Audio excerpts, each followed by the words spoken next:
Hi, I'm Karis, the studio media manager at Syndicone, and I'm here with Johnny, one of Syndicone's game designers on Skeleton Crew. Hello! We're here to show off the Skeleton Crew demo, which is available to play right now for free during Gamescom. We have a booth alongside our publisher Modern Wolf at the Indie Arena. It's online from the 27th to the 30th of August. I'm going to be asking Johnny a few game design questions we've received from our Twitter followers, and then we'll kind of get into the making of Skeleton Crew.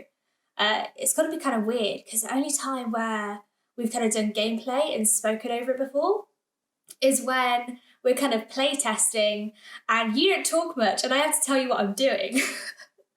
And I obviously need to, and that's intentional. It's not just because I'm being atrociously rude. It's like I don't want to colour the perceptions of any players who are currently running through the level, even though the temptation is always to go, oh, you missed a secret bit there. I know, and it's always kind of so weird for me to know that you're kind of not speaking, and I'm like, I bet I'm missing something. I bet I haven't gotten something. But in the end, it kind of makes the game better anyway. So the footage that you're seeing on the screen was recorded by me kind of in advance, just so we can kind of focus on our conversation. But we're going to be watching it at the same time you guys are. So Johnny might point some things out. I might point some things out where I'm messing up. And then we'll kind of answer Johnny's going to answer some questions along the way too. So we've got a few questions. And one of the first ones I kind of wanted to start off with was kind of how did you get started in game development? Like what kind of background have you came from?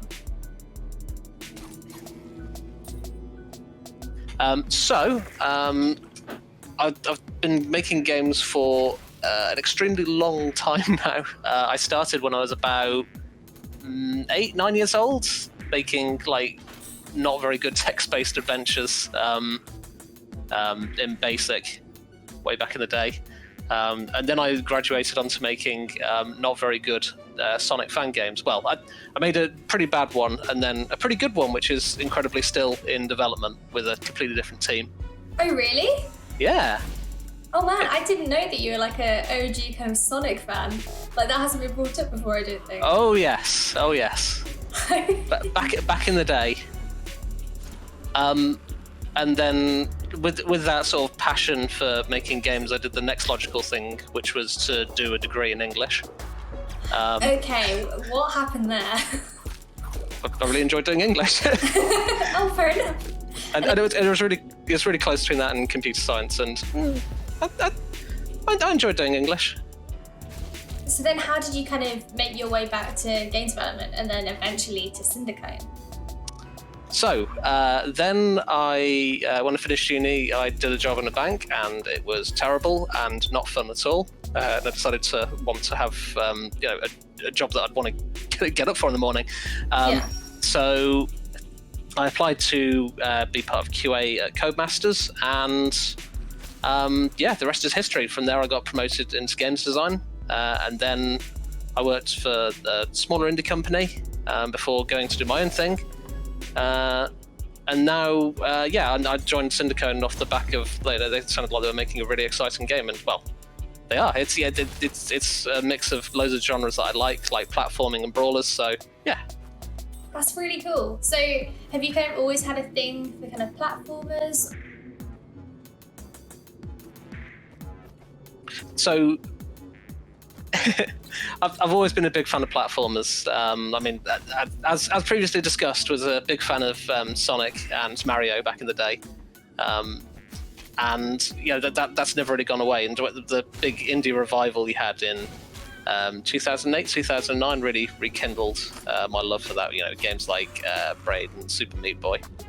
So with Skeleton Crew and kind of designing mechanics of the game, is there anything that you kind of took inspiration from, or particular games that you kind of looked at?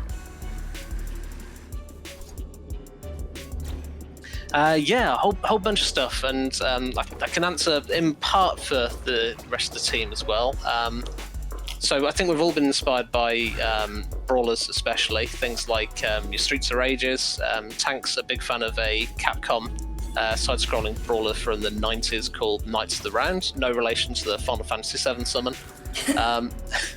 Castle Crasher's a big one. And some of the sort of madcap antics you can get up to in co-op in games like Spelunky, I think, was a pretty big influence. Particularly like being able to, quote unquote, accidentally kill your friends. Accidentally kill your friends. Well, the thing is with Skeleton Crew is you can also revive them by kicking them, which I think is the best thing.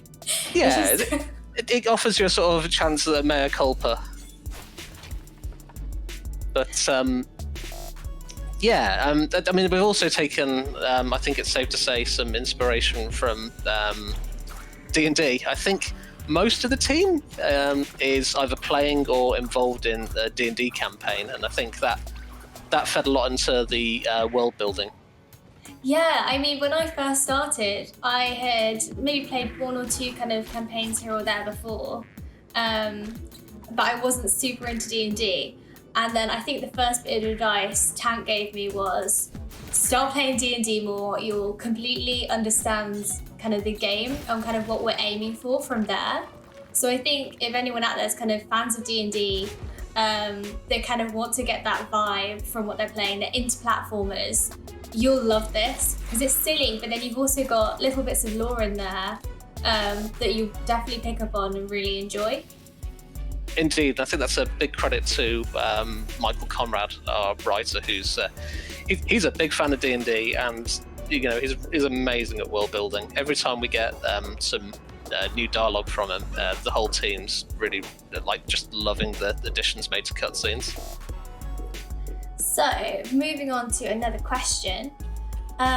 What's it like working with the Syndicate team? Because I know we spoke a little bit about Tank there, what his interests are, and obviously Michael, his great writing. What about everybody else? So the team is lovely. Is the single most important thing. Everyone's always got time to answer any questions you might have. They're always available for chats about game design, and everyone's able to feed into that. So that's really useful. I think one of the dangers you can have when you develop it like a solo developer is you end up designing in a vacuum, and it's just challenging by Oh, nice. I know. Sorry, that was at the chandelier. Yeah. To be fair, there's some moments later where I absolutely nailed things, but unfortunately, that one just was not it. It's just very sad. Alas. I know. But sorry. Yes. To go back to the question. I think it's safe to say we've had some challenges in terms of. Well, I say that, but I was already working for the most part remote when I joined Syndicone. So the transition in light of current world stuff wasn't actually that big a deal. We get on really well. We're super communicative via calls and on Slack, which I think really, really helps. Yeah, I mean, it seems like everyone's kind of thrived a bit during remote work. I mean, it was a bit of a pity. I think you guys had an office that was going before kind of I joined, and then COVID started and it's all gone now. I got to go to the office once, and it was a real shame because it was lovely. I know.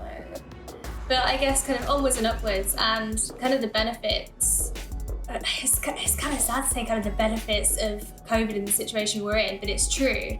Is that all of these events, kind of like Gamescom and EGX Res and all sorts, are now all online. So we're able to kind of put our demo online. So there's a much bigger audience that's able to play our games and have them be kind of much more accessible, which means we can get feedback from kind of all over the world instead of at just one event, which is really cool. That's right, yeah, and the feedback we get from trade show events is invaluable. Like having fresh eyes in front of the game and being able to see things that you've sort of glossed over as a result of working on the game day in day out for months. So that's really, really invaluable. So if anyone, as you play the game, if you do think, I wasn't such a fan of that, or you really like something, please do let us know. It'll really help us improve the game. Absolutely. I mean, when we put our demo out during the Steam Summer Festival, we got tons of feedback, and then we were able to kind of improve things in the demo literally immediately. Within the same few days that it was out, we were able to, the next day, implement some changes with controls, which made it much easier for other people to play. So hopefully, now that it's out during kind of the Indie Arena and over at our own booth with Modern Wolf, we'll be able to get much better feedback. Maybe if I keep talking, we won't see this embarrassing mess that's happening right now on the screen. What embarrassing mess? So I was playing as Lila. Look at that textbook. Tone. I was playing as Lila, and then I changed into Byron because I was like, you know what, let's show some whip gameplay. And then I got to this bit, I was like, you know what, I really like Lila's skills right now. Byron's got a fancy pants roll that you can use to sneak under there. Oh, I should have considered that too. I just thought maybe kind of almost blinking across would be. I mean, it works really well here. Like, look at that. I mean, Lila's blink is like super good. I'm a big really fan. Helpful. Also, that kind of kick of a skull was just like a hate thing towards that area. But it's good that we provide that outlet in a constructive way for players. I absolutely think so. So, speaking of challenging parts of the game for players, what about challenging parts to design? Like, which bit do you think was the most challenging for you, at least? I think it's probably going to have to be multiplayer. For two different reasons. One, obviously, with the current situation, we can't just turn around at our desk and say, oh, hey Tank, hey Lou, do you mind just playing this level with me, just so we can get some feedback and see if I've broken anything in 2 or 4 player mode. That's a little tricky to do when it's remote, obviously.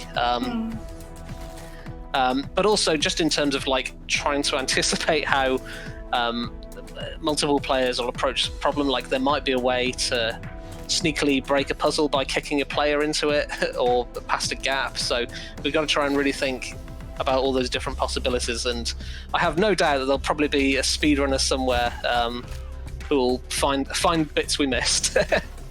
That's actually something I can't wait for. I can't wait until the game is released and we see speedrunners attempt it. Because there's so many different characters, there's so many different powers, and I reckon there's a billion ways that they could get past things quickly. It's gonna be really fun. What game design points came the easiest? So kind of the opposite to the last question, really. I think just being able to prototype stuff that fit within the game was an absolute double. One of the things I meant to say when we talked about the Syndicone team is that I was given pretty, like when I joined, I felt like pretty huge amounts of autonomy in terms of being like, hey, I'm thinking of adding this. It's like, yeah, okay, go for it.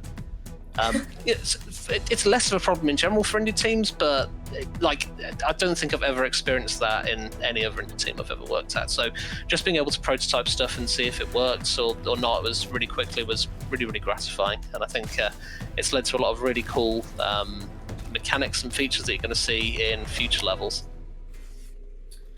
So what do you think your favourite feature is, actually? I think I would say a personal favourite for me would be the fact that chickens now lay eggs.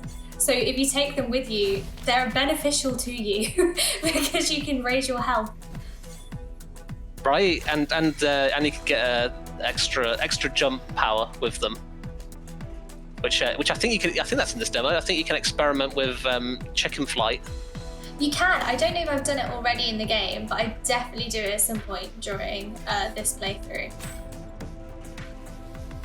I mean, there's also cats in the game, and I've got ideas for how those will like heal the player up through passive purring, because I think that one of the greatest innovations we've had in the last 10 years is the ability to pet and cuddle animals in games. Oh, yes, I would love that. Just a demo, but only like one of our Skeleton Crew cats in a room. That would be great. Just please give that to us. I suppose I should probably give you like a proper answer, right? Yeah, go ahead. I think it's kicking, right? It's super satisfying. Like especially when you get like a big line of enemies and you just kick something through them and you just cause absolute mayhem and destruction. And I think that's only amplified like that. See? Bam. Right? I love the whole enemy group that bit is so much. Gone. And the cool thing about this bit too is there's an entire other walkway to get to that area, which I think I'm walking down now. So you could just go down the lift and not even see that, and then just walk into a bunch of enemies and not realise that you could have that really cool moment. Right, yeah, we've got quite a lot. We've got a bunch of different routes in this and the final game as well. Some of them in the final game are also like going to be character specific. So if you're familiar with games like Sonic 3 and Knuckles, like if you recall, you'd go past like these rocks that you couldn't get past. You're like, okay, how do I get through that? And then it turned out that's a whole separate like level designed purely for Knuckles. Yeah, I mean, we've playtested some of those. I don't think we can really speak about them, but really enjoyable, really cool, and I'm really excited to play some more of them, especially when you're playing in multiplayer too. And then one person will be able to be like, okay, this is my time to shine, kind of a thing. Exactly. Yeah. So, what are your top tips for players? When people are playing with their friends, they want to be the best out of all of them. What kind of top tips would you give them? Kick everything. kick a rock at the skeleton, then when at the skeleton's head, because that matters. Then when they're stunned, pick that skeleton up, throw that skeleton into other skeletons to knock them out, and then when the skeleton bounces off a wall and breaks apart, grab their skull and then kick that into another enemy, then kick the shield. I think you can see where I'm going with this, right? Yeah. It's just kicking is the solution to all of your problems. We should get that on hoodies. Yeah, I'd like that. I mean, don't kick people in real life, please. That's not the vibe we're going for. No. Please do not do that. So what about secret areas? I mean, we spoke about this earlier when we were talking about playtesting, and there's probably quite a few that I've missed. Even in the demo level, I think I've found quite a few extra lives and stuff here or there. You have, yeah. I was going to say eagle-eyed players might have been able to see a secret in the first minute or so of playing. Ooh, okay. Did I miss it? You didn't. Yeah, you caught it, and I sort of went nice internally as you did it. Internally, you went nice. Okay, so there's quite a few of those. So if you're watching this, you might be able to see in the corners and stuff some things that I might have missed, or pick up on things I actually do get. Yeah, I think the mantra would go with if something looks a little out of place, like if there's a cubby hole that doesn't seem to go anywhere, it's probably worth like checking that out and seeing what happens. Oh wow, see you later. I know. I was pretty stoked about that bit. Like, I mean, you said even what's that sword called, by the way? I don't know the name of it. We call it a spectral sword. I don't think it has I don't think we've given them a particularly elaborate name beyond that. Maybe Monty? Maybe, Monty the sword. That's not canon, by the way. Don't call it that. It's not. We need to speak to people about that first. And so 5 minutes later, the wiki page for Monty the sword is created. Which we're actually having, by the way, which is really cool. Someone's going to put together a fandom wiki page for us. Oh, sweet. So if any of you have found this video through Twitter and not from our Discord, go check out our Discord, because there's actually quite a few fun things happening in there. We've got like a small little gang in there right now. And I think that's where people are posting wiki fandom stuff. And there's also excellent pet content in there. Oh, such good pet content from Sophie. Sophie's one of the artists in the game, and oh my god, she does an amazing job, but she also provides cat pics, which is incredible. So Johnny, the most important question. Tell me about Loom. You mean the latest fantasy masterpiece from acclaimed games designer Brian Moriarty? Jeez, what an obvious sales pitch.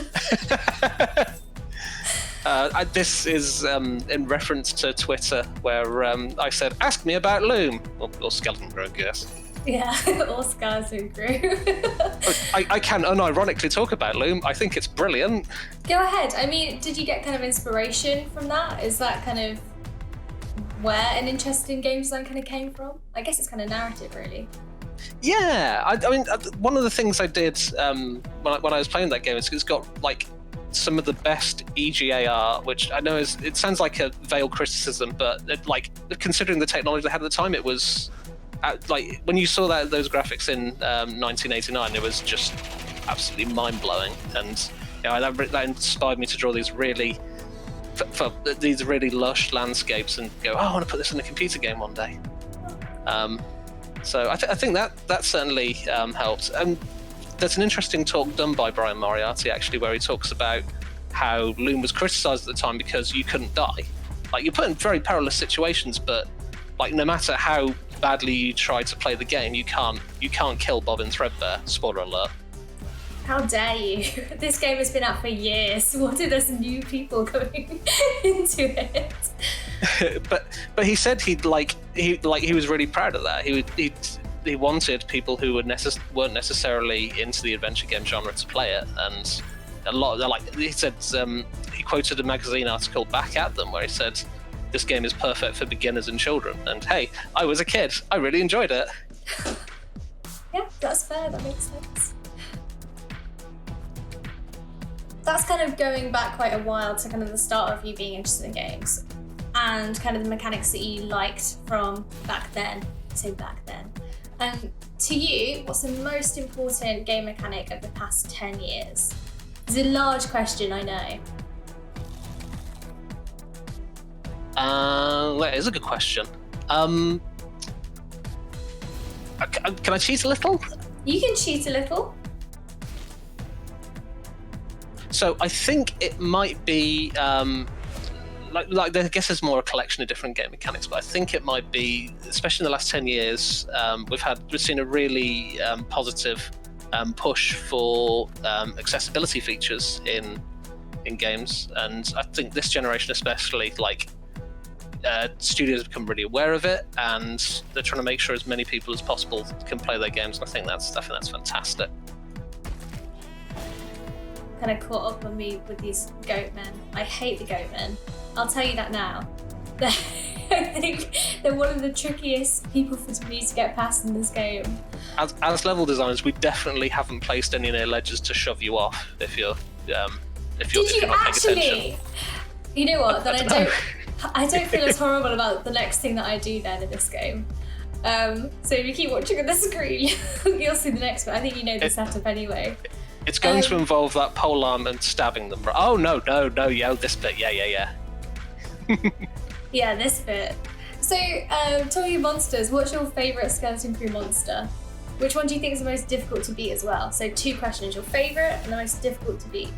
Okay, I'll start with favourite, which unfortunately isn't in this demo, but there's this really cool enemy called the Voltasai. Okay.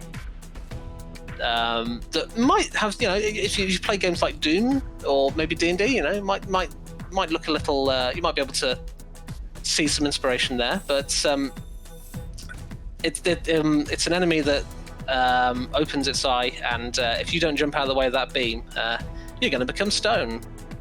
And it's really satisfying to I don't want to spoil too much for players, but taking out their weak point feels good. Definitely does. So do you think that's the most difficult as well, or is that just your favourite one? I don't think so. So I think it's probably one of the more difficult enemies. Since we're talking about enemies rather than bosses, it's probably the Hell Knight, who does make an appearance in this demo. Yeah. So I think that was sort of us taking the gloves off and saying, okay, if you made it this far. Oh. I couldn't get past this bit. I think I needed a friend to help me out there, to be honest, because you can do it on your own, but it's pretty advanced, to be honest. When we released the demo last time, we had one of the streamers in our Discord attempted it with 2 of his friends, and he was still struggling to take over. So if you do play the demo and you do get past this part, hats off to you. Yeah, this guy is really punishing. Like, if you get hit by the axe, it's game over. Well, it's not game over, but you're gonna lose a life for sure. More questions.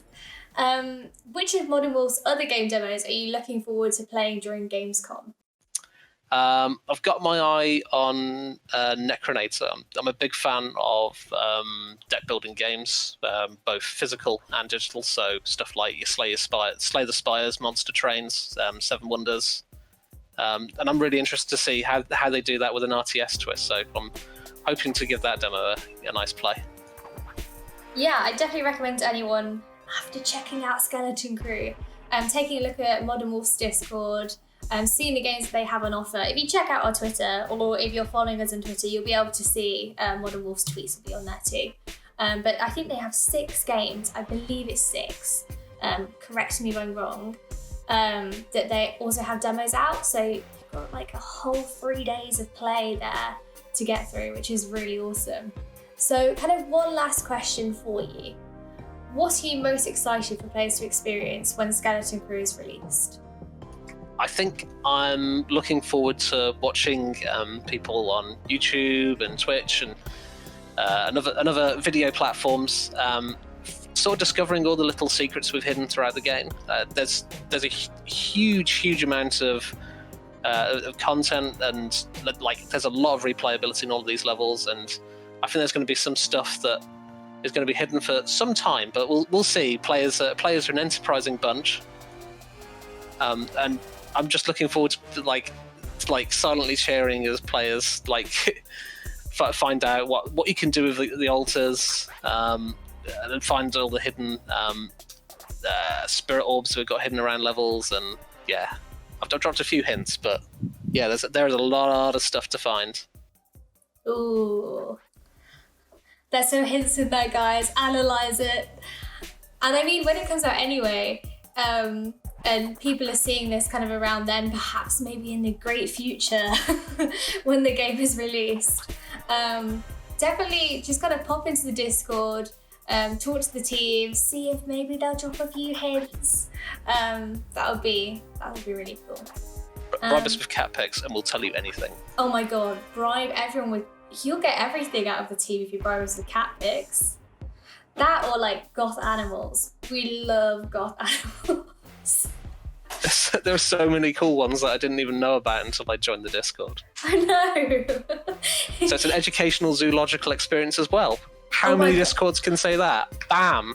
I will put that on Twitter right now, I swear to God. So thank you everyone for joining us and for listening to this kind of show off of the demo. Hopefully you guys probably make it to the end on I couldn't, and see what the really cool ending is, because it's a pretty cool ending to the demo. And make sure to check out our booth at Indie Arena during Gamescom. We're going to be there for 3 days. We're really excited to see what kind of people find, the secrets they find, and see more people playing multiplayer too. That would be really cool. Yeah, thank you very much. Thanks, all.